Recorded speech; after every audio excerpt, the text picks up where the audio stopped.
आखिरकार चीन को टक्कर देने के लिए भारत भी सबसे बड़े युद्ध में कूद पड़ा। भविष्य का सबसे बड़ा युद्ध अंतरिक्ष में होगा और इस युद्ध में नेटो के एक देश ने पूरे यूरोप को छोड़कर भारत के साथ आने का फैसला किया।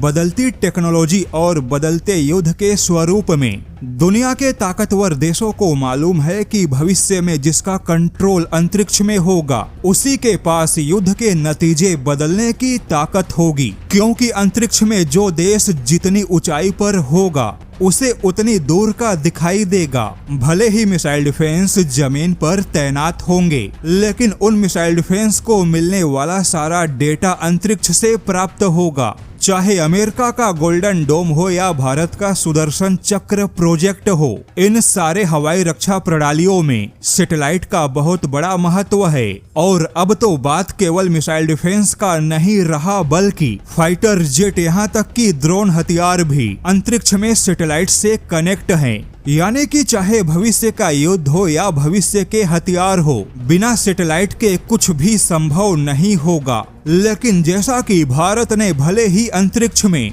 खुद को एक बड़े खिलाड़ी के तौर पे साबित किया, लेकिन फिर भी भारत अब भी अमेरिका और चीन दोनों से बहुत पीछे है। जैसे कि अगर बात करें चीन की, तो फिलहाल चीन के पास अंतरिक्ष में भारत के मुकाबले 10 गुना ज्यादा एक्टिव सैटेलाइट काम कर रहे हैं। भारत के एक सैटेलाइट के टक्कर में चीन के पास कम से कम 10 सैटेलाइट की ताकत मौजूद है। अब ऐसे में भारत सैटेलाइट के संख्या में चीन को टक्कर तो नहीं दे सकता, लेकिन तकनीकी तौर पे दमदार और ताकतवर सैटेलाइट बनाकर भारत आसानी से चीन को टक्कर दे सकता है। और अब भारत के इसी काम को आसान बनाने फिनलैंड की कंपनी आइस-आई ने भारत के लिए बहुत बड़ा ऐलान किया है। आइस-आई जो कि फिनलैंड की या फिर यूं कहें कि पूरे यूरोप की दिग्गज माइक्रो सैटेलाइट बनाने वाली कंपनी है। इस कंपनी के पास दुनिया का सबसे बड़ा सिंथेटिक अपर्चर रडार सैटेलाइट का बेड़ा मौजूद है। और अब इस कंपनी ने ऐलान किया कि वह भारत में अपने सैटेलाइट का न केवल पूरा निर्माण करेगा, बल्कि सैटेलाइट का पूरा कंट्रोल भारत को देगा। बता दे कि इस प्रकार के सिंथेटिक अपर्चर रडार वाले जो सैटेलाइट होते हैं, उनकी ताकत और उनकी क्षमता ऑप्टिकल सैटेलाइट से कहीं ज्यादा मानी जाती है।